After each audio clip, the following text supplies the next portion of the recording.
CSIS dan berjumpa dengan banyak perwakilan dari negara sahabat. Mereka ingin tahu arah dan strategi politik luar negeri seandainya saya dapat mandat dari rakyat. Kalau Prabowo Gibran yang dapat mandat, ya mereka ingin tahu arah politik luar negeri, dan saya tadi sampaikan bahwa arah politik luar negeri kita secara sejarah, secara tradisi, bahwa kita memilih selalu untuk non-blok. Kita tidak mau ikut fakta-fakta militer siapapun, manapun. Kita tidak mau ikut blok-blok geopolitik manapun. Prinsip kita adalah 1000 kawan terlalu sedikit, 1 lawan terlalu banyak. Dan kita ingin melaksanakan politik tetangga baik, good neighbor policy. Kita ingin menjadi tetangga baik bagi seluruh tetangga-tetangga di kawasan kita. Kita butuh suasana yang damai, kita butuh suasana yang saling menguntungkan, kita butuh ekonomi kita baik. Yang prioritas utama kita adalah ekonomi, lapangan kerja untuk rakyat kita, menghilangkan kemiskinan. Itu fokus daripada pemerintah yang insya Allah akan saya pimpin bersama Gibran dan tim kita semua, Koalisi Indonesia Maju. Saya kira itu tadi. Jadi saya terima kasih kepada CSIS, dan pertanyaan-pertanyaan tadi bisa saya jelaskan ke mereka bahwa kita tidak mau ikut blok ini atau blok itu. Kita bersahabat, tapi kita aktif. Kita selalu mendorong usaha konflik-konflik itu dicapai dengan negosiasi, baik di Ukraina, baik kalau di Gaza. Jelas saya tegaskan, politik pemerintah kita tidak berubah. Kita mendukung perjuangan rakyat Palestina untuk mendapat negaranya sendiri. Jadi kita itu prinsip, dan kita segera presiden kita hadir di KTT negara-negara Islam dan Arab di Riyadh.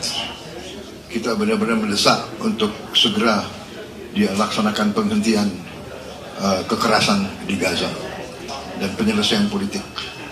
Saya kira itu. Terima kasih. Pak Prabowo, dari semua pertanyaan Pak dari European Union sampai free trade, mana pertanyaan yang menurut Pak Prabowo paling sulit atau yang paling menarik untuk Bapak jawab?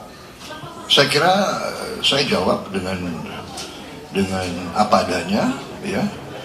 Kita ingin free trade, ya. Tapi we want not only free trade, we want fair trade. Kita minta perdagangan yang adil, ya. Kita buka pasar kita untuk produk-produk negara mereka. Mereka juga harus buka dong.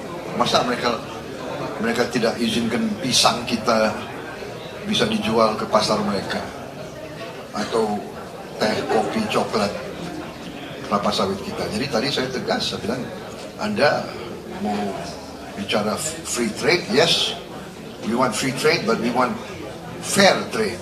Kita minta yang adil, dan kita mengatakan bahwa kita ya punya sikap sendiri.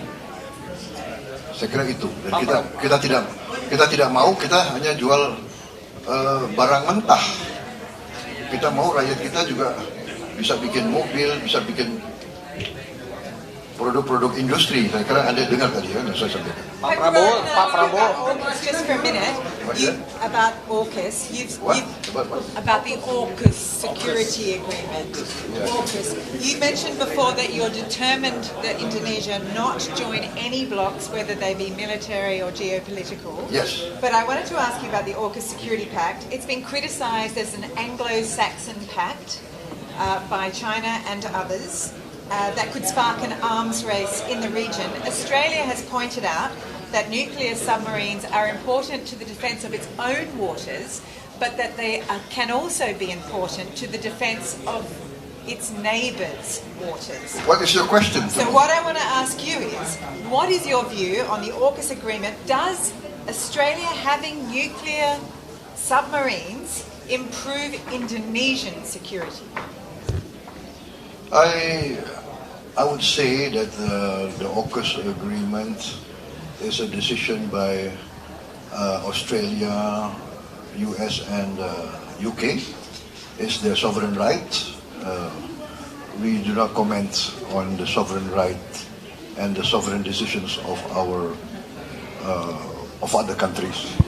But does it improve Indonesian security as Australia suggests it might? I have not seen that they have said that, but I think the primary concern of Australia is Australia's security. Pak Prabowo, mungkin terakhir Pak, Bapak kan bilang ini kan non-blok ya Pak, tapi kita mengingat juga ada satu negara ketiga yang disebut dengan poros BRICS gitu Pak, Brazil, Rusia, India, China, dan South Africa. Terakhir juga ada UAE, Saudi Arabia juga bergabung ke sana, dan Pak Jokowi kemarin juga di Afsel mendatangi HTT-nya. Berarti Pak, soal non-blok ini apakah ada opsi nantinya Indonesia Bapak akan, jika terpilih jadi presiden, akan membawa Indonesia masuk ke BRICS juga atau tidak Pak? Mungkin soal itu. Kan kita ikut G20, kita juga bagian dari ASEAN, kita sekarang bagian dari APEC.